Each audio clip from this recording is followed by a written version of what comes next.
오늘 말씀 제목은 우리는 결혼했습니다. 여기 결혼 다 하셨는데 우리는 결혼했습니다. 이런 제목으로 말씀을 전하도록 하겠습니다. 이제 성경을 보면 하나님과 사람, 또 하나님과 이스라엘, 하나님과 우리 성도들 이 사이를 관계를 여러 가지로 표현을 했어요. 제일 유명한 게 뭘까요? 신부. 벌써 아시네. 제일 유명한 게 이제 목자와 양이죠. 시편 23편에 보면 하나님은 목자고 우리는 양이다. 목자와 양 관계. 또 요한복음 15장에 보면 예수님은 포도나무고 우리는 가지다. 또 하나님은 왕이시고 우리는 그의 백성, 신하다. 이렇게도 하고 또 어떨 때는 주인으로 표현하고 우리는 종이다. 이렇게 표현하기도 합니다. 또 신약성경에서는 예수님은 머리고 우리는 몸이다. 이렇게도 표현을 합니다. 또 그런가 하면 친밀하게 하나님은 아버지시고 우리는 하나님의 자녀다. 이렇게도 표현이 나오죠. 그래서 신구약에 하나님과 우리 성도들의 관계가 여러 가지로 나오는데 그 중에 최고 친밀한 관계가 뭐냐면 부부의 관계예요. 부부처럼 친밀한 관계가 없죠. 부부는 촌이 없잖아요. 자식과도 촌이 있는데. 그래서 성경에는 하나님을 남편, 우리는 아내, 신부 이렇게 표현을 했습니다. 결혼한 관계라는 거죠. 그래서 하나님은 우리의 남편이시고 나는 하나님의 아내, 신부다. 결혼한 관계다. 대단히 신비로운 관계를 말해주고 있는데 바로 그 점에 대해서 오늘 제가 말씀을 나누려고 합니다. 우리가 계속 말씀을 들어오는데 하나님께서 계명을 주셨어요. 이스라엘 백성들에게. 이제 거룩한 백성, 하나님의 백성, 제사장 나라가 되라고. 그 계명이 20장부터 23장이고 지난주에 우리는 계명을 잘 지키면 하나님께서 무슨 복을 줄 것인지 이것에 대해서 말씀하셨잖아요. 자, 그래서 이제 이스라엘 백성들이 하나님 말씀을 계명을 잘 지키겠습니다 하고 약속을 했어요. 맹세를 했어요. 그러면 맹세했으면 다 끝납니까? 그러지 않아요. 오늘 본문 3절을 보면 이스라엘 백성들이 하나님 앞에 하나님의 계명을 다 준행하리다 하고 이렇게 약속을 하고 선언을 하고 나자 모세가 한 가지 일을 했습니다. 4절부터 8절을 보십시오. 4절부터 8절. 이 한 가지 일이 뭐냐면 언약식이었어요. 세레모니. 행사를 한 거예요. 말만 듣고 선언만 하고 끝난 것이 아니라 그래, 니들이 맹세했어? 그러면 이제 하나님과 우리 사이에 언약식을 하자 하고 식을 거행한 것입니다. 이 식을 거행하기 위해서 먼저 제단을 쌓았어요. 단을 쌓았습니다. 그리고 단 주변에 12지파를 상징하는 12기둥을 세웠어요. 그러니까 한마디로 말하면 이제 행사장을 마련한 거예요. 행사장을 마련한 겁니다. 그 다음에 이제 한 것이 뭐냐면 행사장을 마련하고 이제 행사를 시작하죠. 그것이 5절부터 8절인데 5절부터 8절을 이렇게 눈으로 보시기 바랍니다. 뭘 했냐면 모세는 소를 잡았어요. 소를 잡아서 이 소를 한 마리가 아닌 것 같아요. 번제와 화목제로 하나님께 드렸습니다. 번제라는 것은 제물을 태우는 것이에요. 화목제는 화목하기 위해서 드리는 제사예요. 이것을 하나님 앞에 드렸습니다. 근데 이제 제물을 잡을 때 항상 피를 받거든요. 다라이, 양분에다가 소에서 나오는 그 피를 받은 거죠. 그래서 절반은 어떻게 했어요? 제단에다가 뿌렸습니다. 절반은 남겨두고. 그 다음에 이제 모세가 언약서를 갖고 와서 이 언약서 내용이 무엇인지는 잘 알 수가 없지만 이 언약서를 가지고 와서 낭독을 했습니다. 백성들 앞에서. 언약서를 낭독하고 이제 모세가 언약서를 읽기를 이렇게 낭독하는 걸 마치니까 백성들이 어떻게 반응을 했습니까? 이 언약을 지키겠다고, 이 언약을 다 준행하겠다고 약속을 했습니다.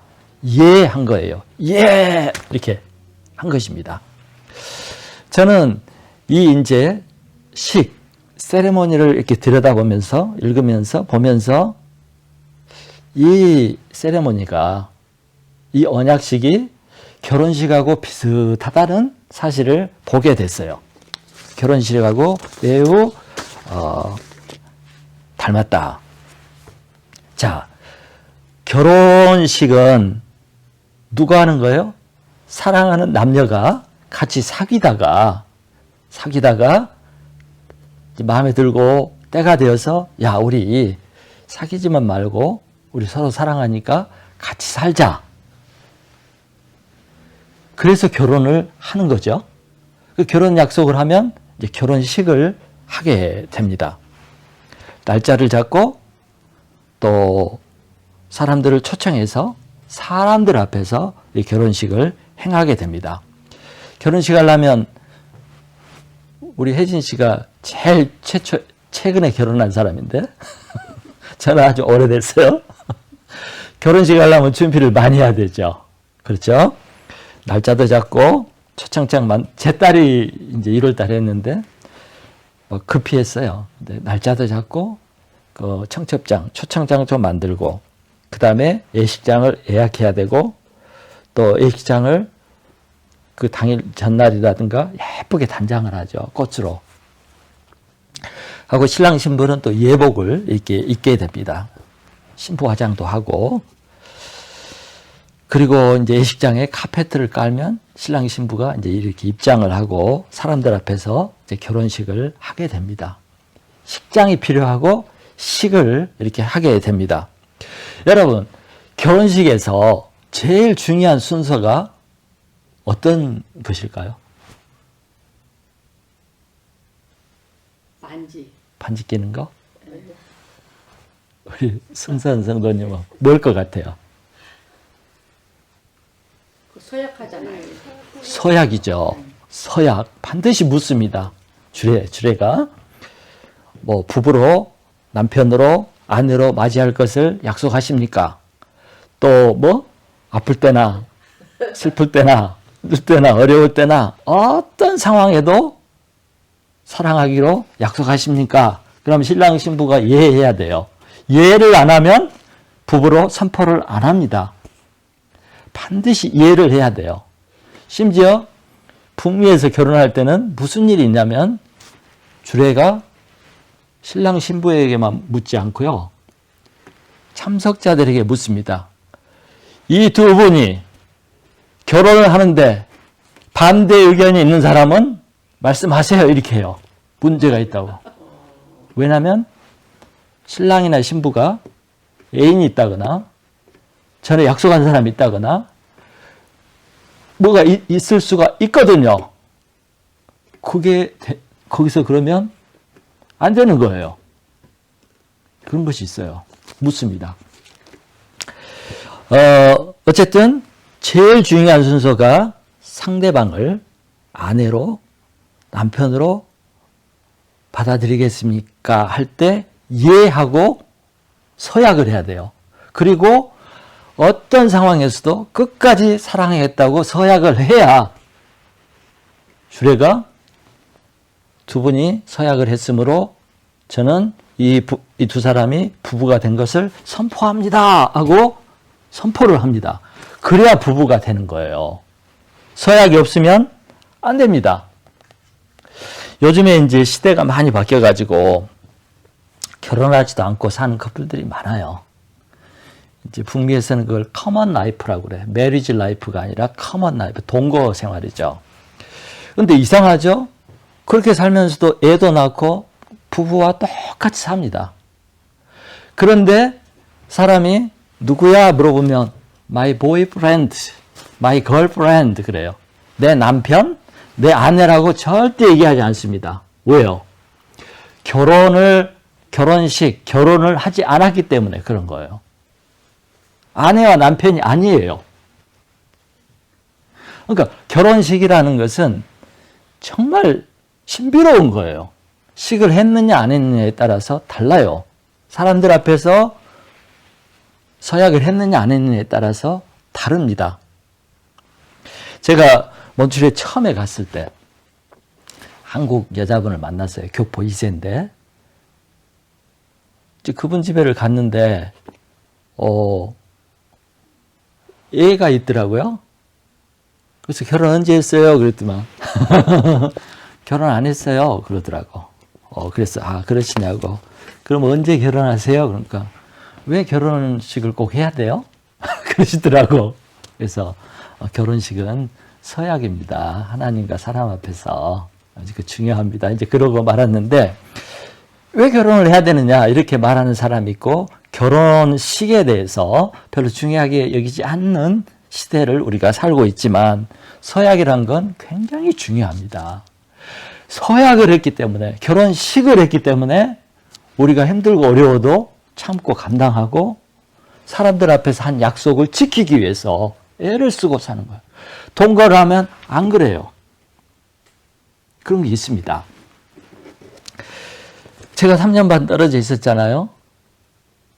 근데 신발을 거꾸로 신을 수도 있어요. 그렇지만 제가 하나님과 부모님들과 사람 앞에 약속한 게 있기 때문에 우리는 이것을 지켜야 하기 때문에 지킨 것도 있어요.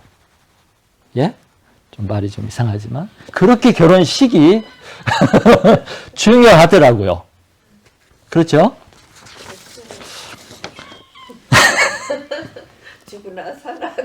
죽으나 사나 끝까지. 그러면 이제 맹세를 하고 서약을 했어요. 이렇게 하면 끝입니까? 결혼이 완전히 성립이 되는 거예요? 반지. 반지? 반지는 아무것도 아니에요. 그것은 반지 빼서 다니고 사는. 정말 중요한 것은 서명을 해야 돼요. 어디 가서 신고를 하고 등록을 해야 돼. 결혼했다고. 관공서에 가서 결혼신고를 해야 돼요. 북미에서는 결혼식이 식장에서 하는 것이 있어요. 딱 있어가지고 신랑 사람들 앞에서요. 신랑이 사인하고 신부가 사인하고 주례가 사인을 합니다. 이걸 들고 가서 이제 신고를 하는 거죠. 그래서 식이 끝났다고 다 된 것이 아니고 서명까지 해서 이게 법적으로 등록을 해야 돼요. 이런 것이 반드시 있습니다. 그러면 이스라엘 백성들이 맹세를 했어요. 식을 했어요. 그러니까 이스라엘 백성들이 예했어요. 다 끝난 것입니까? 이제 식이 끝났으니까? 이제 해야죠. 준행. 서약을 해야 돼요. 그러면 서약을 어떻게 했습니까? 이 사람들은? 손으로, 글씨로? 어떻게 했어요? 새를 제물로. 어떻게 했냐면 피로 했어요. 피. 자, 8절을 보십시오. 8절을 보면 이제 준행하리이다. 7절에 그들이 약속을 했어요. 예했어요. 그러니까 모세가 양푼에 남아있는 그 피를 가지고 어떻게 했어요? 백성들에게 뿌렸습니다. 그러면서 뭐라 그러냐면 이는 여호와께서 이 모든 말씀에 대하여 너희와 세우신 언약의 피니라. 약속의 도장을 빵 찍은 거예요. 뭘로? 피로. 먼저 하나님 앞에서는 제단의 피를 뿌렸죠. 백성들에게는 어떻게 했어요? 사람들에게 피를 막 뿌렸어요. 이스라엘 백성들은 피를 몸으로 맞은 거예요. 피가 옷에 묻고 얼굴에 묻고 몸에 묻은 거예요. 이 피가 서약에 쌓이는 것입니다. 피를 묻혀야 되는 거예요. 왜 그러면 하나님께서는 모세는 피로 언약에 사인을 삼았을까요? 왜 피로 했어요? 문서로 하지. 피는 생명을 상징합니다. 목숨을 상징해요. 그러니까 이 언약의 사인은 목숨을 걸고 하는 거예요. 생명을 걸고 하는 거예요. 이 언약을 어기면 죽음이다 이거예요. 그러니까 목숨을 가지고 생명을 걸고 이 언약을 지켜야 되는 거예요. 죽을 때까지. 그런 뜻이 있습니다. 그래서 피로써 이스라엘과 하나님은 서약을 한 것입니다. 이렇게 해서 이들이 완전한 부부가 된 겁니다. 부부가. 자, 그럼 지금은 우리가 어떻게 서약을 합니까? 이렇게 사인으로. 아니. 우리가 이제 크리스찬이 됐어요. 예수 그리스도의 신부가 됐어요. 어떻게 서약을 하신 거예요? 말로 믿음. 말로. 세례를 받는 거죠. 그렇죠. 세례를 받아야 돼요. 물론 구원은 믿음으로 받습니다. 믿음을 서약하는 것이 침례고 세례예요.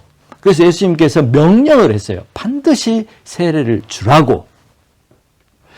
예수님이 행하라고 한 게 두 가지가 있어요. 두 가지 시기. 하나는 성찬식이고 또 다른 하나는 세례식이에요. 침례식. 이것을 하라고 명을 했어요. 왜? 믿으면 되지. 믿으면 구원 받습니다.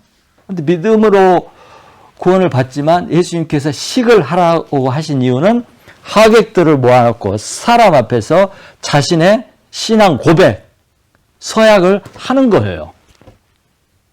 어머니 아시겠죠? 서약시킨 거예요. 그래서 목사들이 침례 세례를 주기 전에 어떻게 해요? 공부를 시킨 다음에 반드시 묻습니다. 당신은 예수 그리스도를 하나님의 아들로 믿습니까? 당신은 예수 그리스도를 믿음으로 죄가 사해지는 걸 믿습니까? 모든 것을 물어요. 그러면 예, 믿습니다 해야 돼요.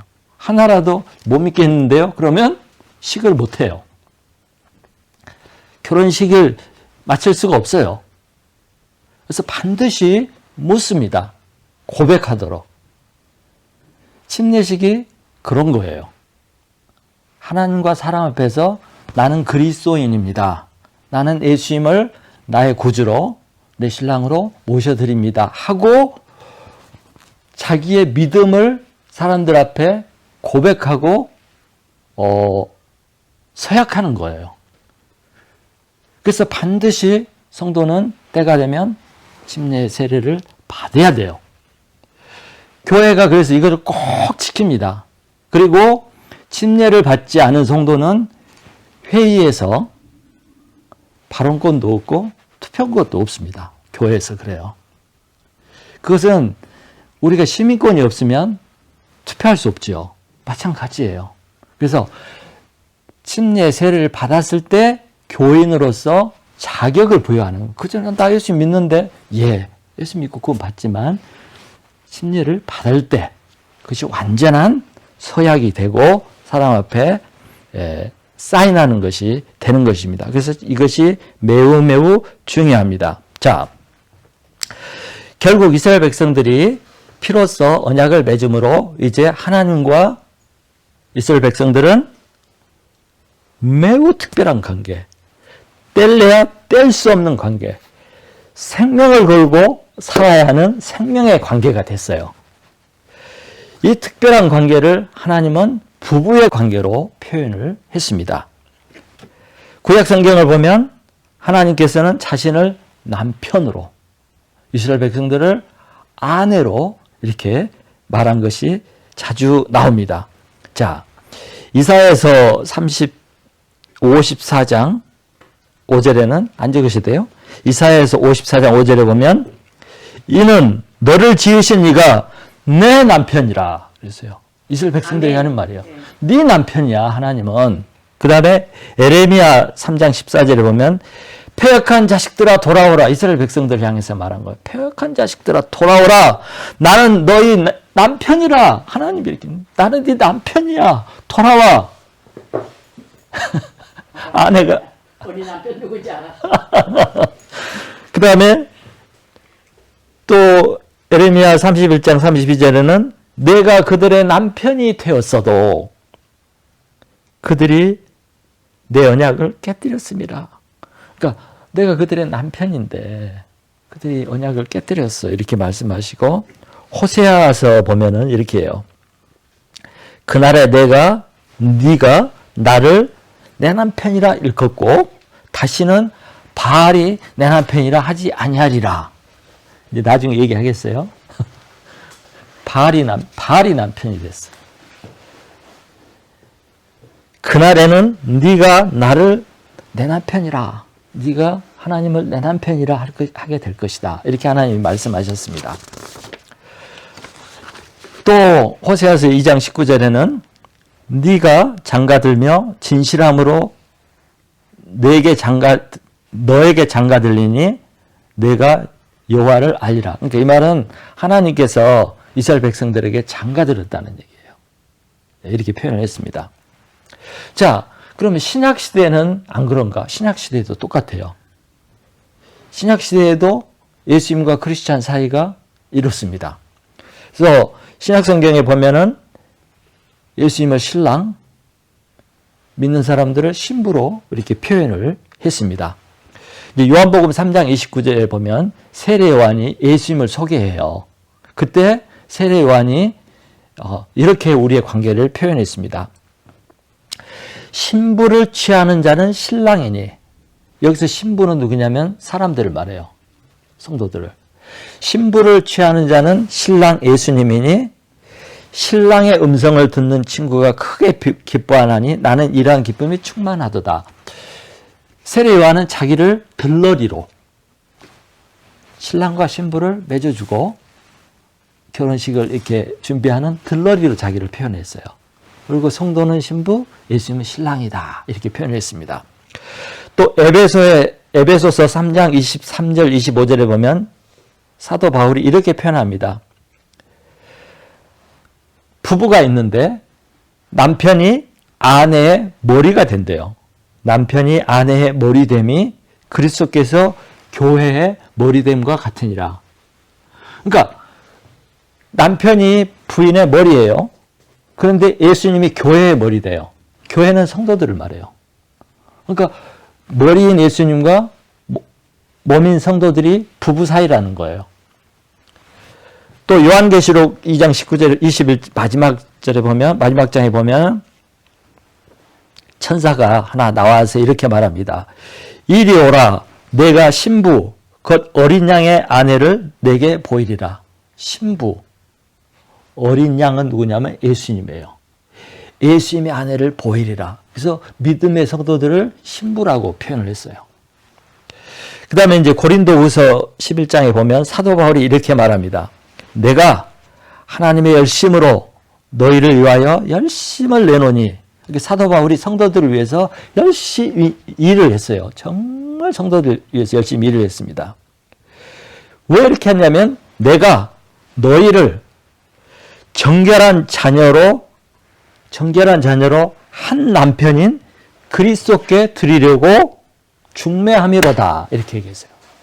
그러니까 사도 바울이 그렇게 열심히 성경을 가르치고 믿음을 갖도록 이렇게 막 한 것은 예수님과 성도들이 결혼할 수 있도록 중매를 서려고 한 것이라 이거예요. 결혼시키려고. 그러니까 우리는 신부예요. 예수님은 신랑이고. 근데 우리는 예수를 믿기 때문에 결혼한 사이예요. 신부입니다. 결국 예수님을 믿는다는 것은 예수님과 우리가 결혼의 관계로 들어간 것이고 예수님과 나는 신랑과 신부가 된 사이다. 이렇게 되는 것입니다.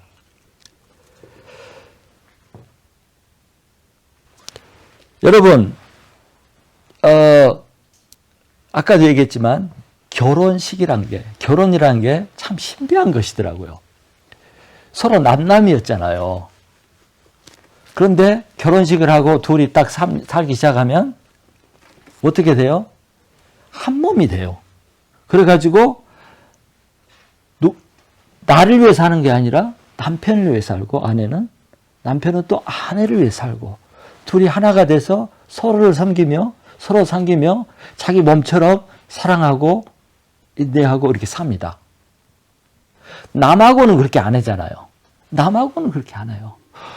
남남이었는데 부부가 됐다고 한 편이 되고 한 통속이 되고 하나가 돼서 남편이 아프면 내가 아프고 아내가 아프면 남편이 아프고 이렇게 하나가 신비로운 거 아니에요? 결혼했다고. 안 그런 사람도 많아요. 문제가 있는 거예요. 그것은. 그래서 하나님과 이스라엘 백성이 원래 남남이었는데 결혼식을 해서 부부가 되고 이런 친밀한 관계가 된 것입니다. 우리가 예수님을 믿음으로 예수님과 우리가 이런 부부의 관계, 신랑과 신부의 관계에 들어간 것입니다. 그래서 신앙생활은 무슨 생활이에요? 결혼 생활입니다. 결혼 생활이에요, 신앙생활은. 자, 결혼했다고 결혼 생활이 다 그냥 되는 것입니까? 결혼식만 하면 다 끝난 거예요? 이제 출발하면 이제 결혼 생활을 해야 되는데 쉽습니까? 어렵습니까? 쉬운 일은 아니에요. 결혼 생활이. 남남이 만나서 사랑한다고 해서 결혼식은 했지만 같이 사는 것은 쉬운 일이 아닙니다. 자, 부부가 돼서 이제 같이 살 때 그 소중한 게 있어요.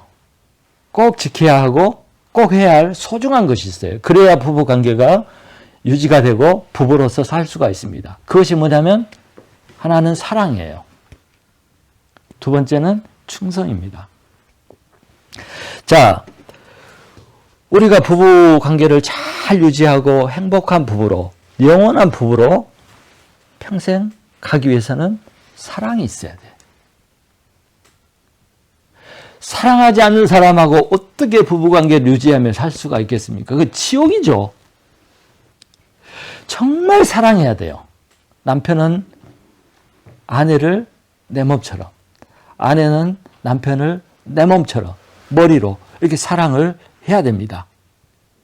이 사랑은 좋을 때만이 아니라 힘들고 어려울 때도, 혹시 실수하고 잘못했을 때도, 부족할 때도, 심지어 죄를 지었을 때도 사랑을 하고 용서를 하고 인내를 하고 관용을 하고 이렇게 해야 결혼 생활이 끝까지 유지가 되는 거죠.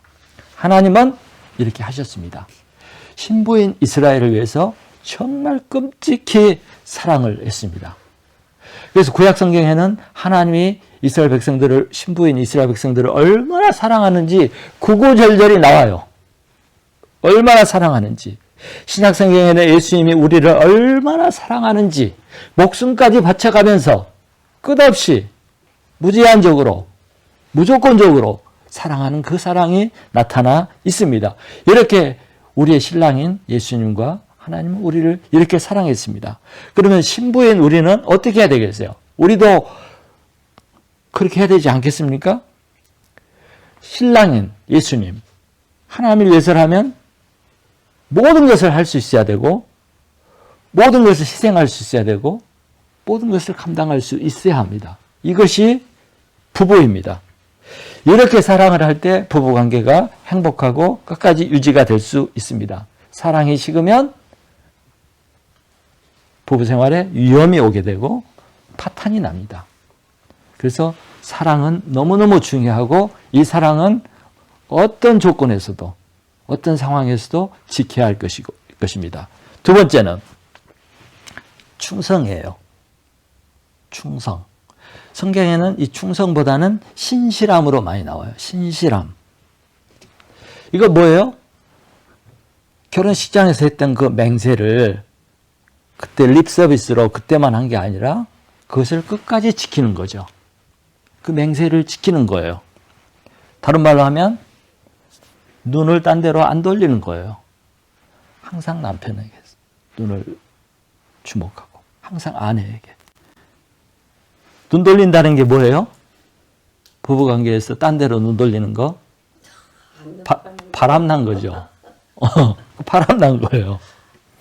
바람 피우지 않는 거. 이게 충성이고 이게 신실함인 것입니다. 오직 내 남자, 오직 내 아내만 바라보고 사랑하고 품고 사는 거. 그 맹세를 지키는, 이게 신실한 거예요. 이게 충성입니다.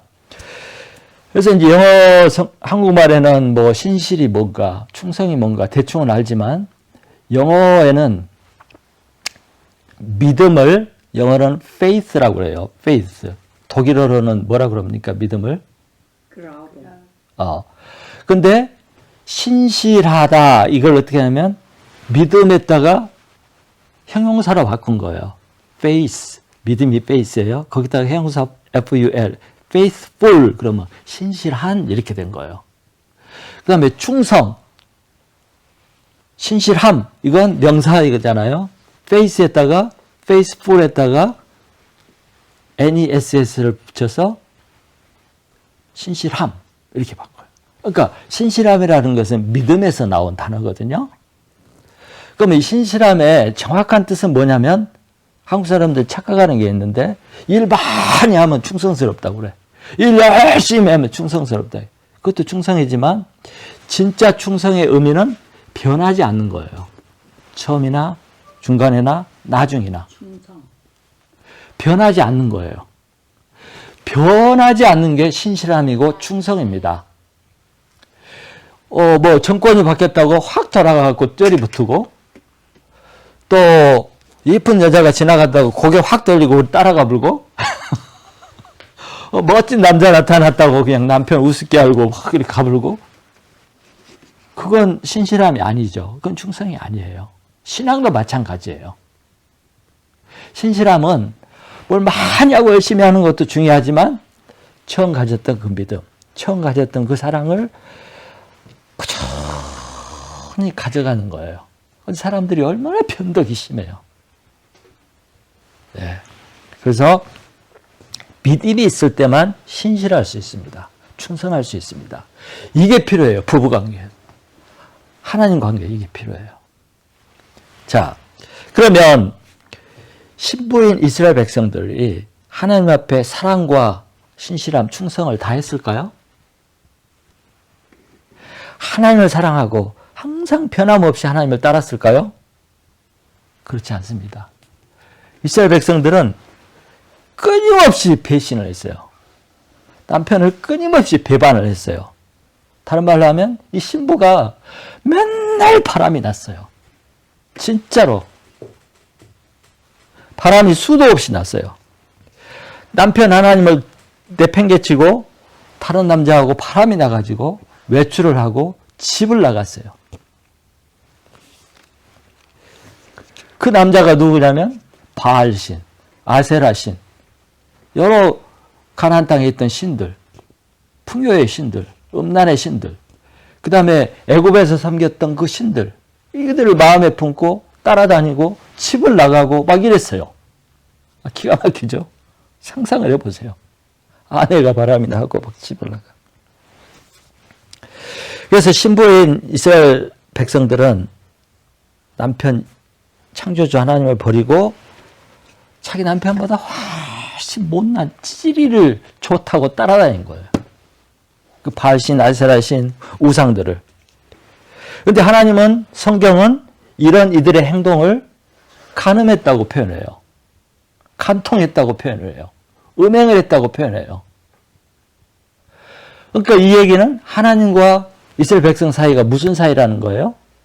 부부 사이라는 거예요. 부부가 아니면 딴 남자에 가든지 말든지 간통했다, 음행했다, 이렇게 얘기 안 하잖아요. 부부 사이이기 때문에 이렇게 표현한 거예요. 그러니까 하나님과 이스라엘 백성들은 부부 사이인데 신부인 이스라엘이 그렇게 바람이 나가지고 외출을 하고 집을 나가고 남편을 내팽개치고 무시하고 이렇게 했습니다. 이스라엘 백성들은 그 언약, 맹세, 서약을 깨뜨린 거예요. 지키지 못했습니다. 그래서 하나님의 마음이 얼마나 아프겠어요. 남편으로서 얼마나 아프겠어요. 비통하죠. 비참하죠. 제가 한 가지 예를 들어볼게요. 제 집사람이 직장생활 하는데 체코에서 온 동료 아줌마가 있었어요. 근데 이 아줌마가 디자이너인데 약간 바람기가 있어. 남편하고 결혼하고 사는데 출장 간다고 그랬던가? 어디를 갔어. 나중에 알고 보니까 출장을 간 게 아니고 다른 남자하고 갔다 온 거예요. 남편이 그걸 알게 됐어. 남편 마음이 얼마나 아프겠습니까? 여자를 때려 죽여야 되는데 자기가 죽어버렸어. 네. 그러니까 그렇게 힘든 거죠. 그렇게 힘든 겁니다.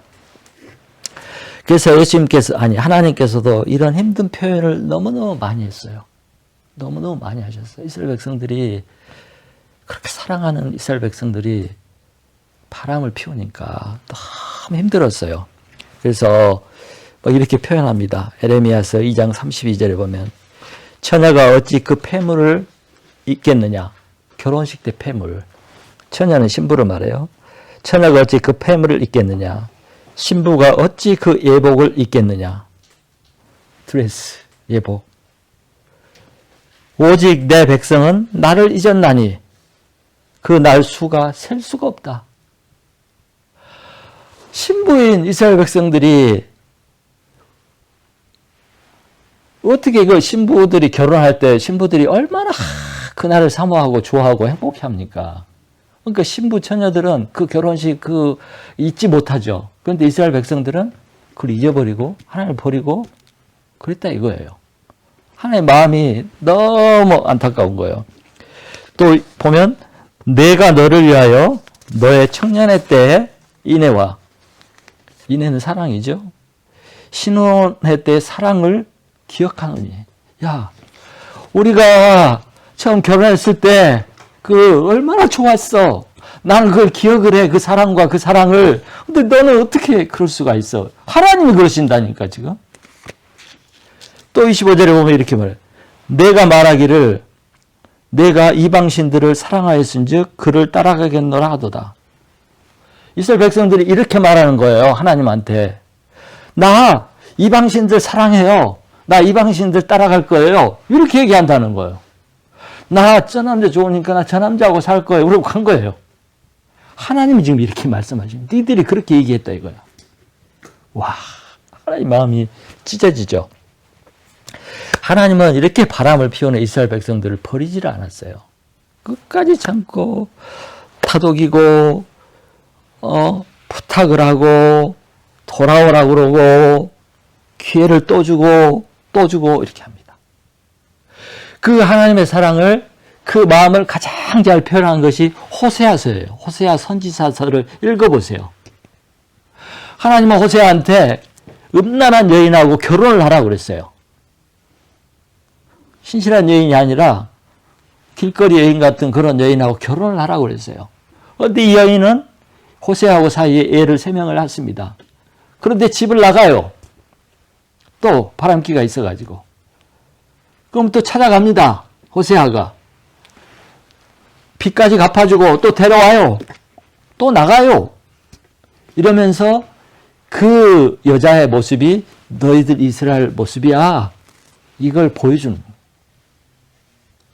그러면서 돌아오라는 거예요. 그러면서 내가 네 남편이 되겠다. 제발 돌아오라. 이렇게 하나님이 예거를 하십니다. 이스라엘 백성들은 언약을 지키지 못했고 신실하지 못했습니다. 바람이 많이 났어요. 자, 우리는 예수님과 결혼한 사이고 우리는 신부입니다. 어떻게 살아야 되겠습니까? 우리 크리스찬들이 예수님 앞에서, 하나님 앞에서 어떻게 살아야 돼요? 충성과 신실을 다 해야 될 것이고 끝까지 예수님을 일편단심 사랑해야 되지 않겠습니까? 그래서 성경은 하나님과 예수님을 사랑하라고 계속 말씀을 해요. 충성과 신실을 다하라고 계속 얘기를 해요. 왜요? 자꾸 바람이 나니까. 자꾸 우리가 변덕스럽고 변하니까. 그러지 말라고. 왜 우리가 변덕을 부리고 충성을 다하지 못하고 신실하지 못하고 바람난 여인처럼 늘 눈을 돌리고 마음을 돌리고 그렇습니까?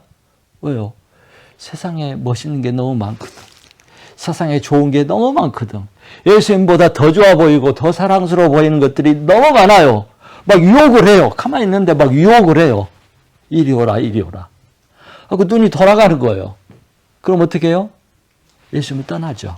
마음이 멀어지고 교회 안 나오고 막 이렇게 되는 거예요.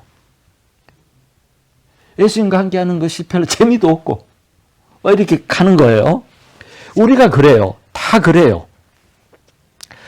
그래서 예수 요한일서 2장 15절은 이렇게 나옵니다. 이 세상이나 세상에 있는 것들을 사랑하지 말라. 누구든지 세상을 사랑하면 아버지의 사랑이 그 안에 없느니라. 하나님을 사랑하는 그 사랑하는 마음이 없으니까 세상을 사랑하는 거예요. 눈이 돌아가고. 세상을 사랑하면 결국 하나님에게 멀어지고 예수님에게 멀어지고 부부관계가 파탄이 나게 되는 것입니다. 그래서 우리가 정말 예수님보다 더 사랑하는 거, 예수님보다 더 높이고 자꾸 눈이 돌아가는 거, 그것이 뭔가를 생각하고 그것을 조심을 해야 돼요. 우리가 인간이기 때문에 자꾸 좋아하는 것이 생기고 사랑하는 것이 생겨요. 그렇다고 다 쫓아가 버리면 어떻게 합니까? 지나가는 여자가 이쁘다고 내가 쫓아가면 어떻게 되겠어요? 안 되잖아요. 그런 감정이 들 수는 있지만 그걸 절제를 하고 끊고 마음을 지키고 하는 게 신실한 것이고 그에 충성하는 겁니다. 아무 마음도 안 든다. 아무 생각도 없다. 그건 죽은 사람이지. 그래서 사랑하지 말라고, 세상을 사랑하지 말라고 하는 것을 보면 우리가 세상을 사랑할 수 있는 그런 가능성이 너무 많기 때문에 여기서 세상은 세상에 있는 모든 것을 말해요. 하나님이 없는 것을 말해요. 그래서 우리가 예수 그리스도의 신부로서 우리가 해야 할 것은 이스라엘 백성들처럼 바람을 피우고 간음을 하고 밖으로 도는 게 아니라 신랑이신 예수님을 바라보고 그를 끝까지 사랑하고 신실함을 지키고 그래서 그분과 이 결혼 생활을 잘 유지하는 것, 이것이 우리가 해야 할 일인 것입니다. 그렇게 하기로 우리는 하나님 앞에 서약을 한 사람들이에요.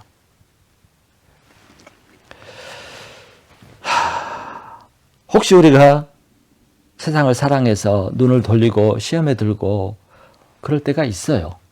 그렇지만 예수님은 여전히 우리를 사랑하세요. 또 용서하시고 또 용서하시고 내게 돌아오라. 내게 돌아오라. 내가 너를 사랑하노라. 다시 지키시고 예복을 입히시고 나를 지극히 사랑해 주시는 분이 예수님이에요. 나의 모든 죄를 져주시고 끝없이 관용하시는 분이 예수님이에요. 이 사랑을 배반하면 안 돼요. 이 예수님의 사랑을 알고 나도 예수님을 사랑하는 신실함을 다하는 그런 성숙한 그런 마음을 가진 그런 성도가 돼야 합니다. 자, 요한복음 14장에 보면 유명한 말씀이 있어요. 나는 길이요 진리요 생명이니 나로 말미암지 않고는 아버지께 올 자가 없느니라. 이게 6절에 나오는데 그 전에 예수님이 이제 무슨 말씀하시냐면 내가 너희를 떠난다. 이렇게 말씀하세요. 그러니까 제 아들이 이제 예수님 간다고 그러니까 근심 걱정을 하는 거예요. 그래서 예수님이 그래요. 근심하지 말라. 내가 하나님께 가서 집을 다 준비하면 너에게 돌아오겠다고 얘기를 하세요. 이 얘기가 뭔 얘기냐면 결혼식 얘기예요. 이스라엘은 정혼식을 합니다. 정혼식을 결혼하고 똑같아요. 신랑 신부가 된 거예요. 그리고 1년을 기다려요. 그 사이에 신랑은 뭘 하냐면 신혼집을 준비를 해요. 신부를 데려와서 살 집을 준비를 하는 거예요. 신부는 단장을 하고 남편이 자기를 맞으러 올 때까지 남자도 이제 더 이상 안 만나고 파티에도 안 가고 정결하게 자기 남편이 자기를 데려올 때까지 기다리는 거예요. 그래서 남편이 다 준비하면 야 이제 데려가는 거예요. 예수님이 그거 하러 가신 거예요. 예수님이 이제 어느 날 오시면 우리를 다 데려가서 그 집에 거하게 됩니다. 이것이 완전한 결혼이에요. 그래서 예수님이 우리에게 부탁하신 건 뭐냐면 내가 데려올 때까지 너 바람 피우지 말고 눈 돌리지 말고 나만 생각하고 경건하고 순결하고 거룩하게 잘 기다리고 있어. 그럼 내가 너 데리러 올 거야.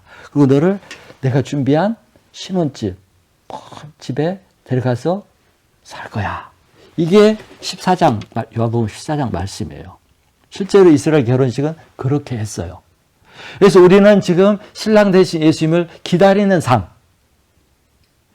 그분이 언제 나를 맞으러 올지 모르지만 언제든지 와도 저 이렇게 깨끗하게 거룩하게 잘 지내고 있었어요. 당신만 삼아오면서 기다리고 있었어요. 근데 파티에 가 있다가 예수님 와버리면 어떻게 할 거예요? 딴 데 가서 정신 팔려가지고 막 세상 사랑하면서 이렇게 빠져 있는데 와버리면 어떻게 할 것이? 그래서 우리가 알아야 될 것은 우리는 예수님과 결혼한 사이다. 우리는 부부다. 예수님은 나의 신랑이고 나는 예수 그리스도의 신부다. 이 사실을 알고 살면 신앙생활을 잘할 수가 있습니다. 신앙생활은 결혼생활이다. 이 사실을 명심을 하고 우리는 예수님 앞에 서약을 한 사이고 이제 부부로 선포된 사이. 그래서 이제는 우리가 예수님과 평생 살아야 되고 그분 바라보고 그분과 함께 사는 라는 것을 알고 그렇게 이제 사셔야 그게 올바른 신앙생활을 하는 것이고 또 그런 관계를 항상 영념을 할 때 신앙생활을 잘할 수가 있습니다. 제가 여러분이 신앙생활, 결혼생활 잘하는 그런 성도들이 되시기를 축원합니다. 기도하겠습니다.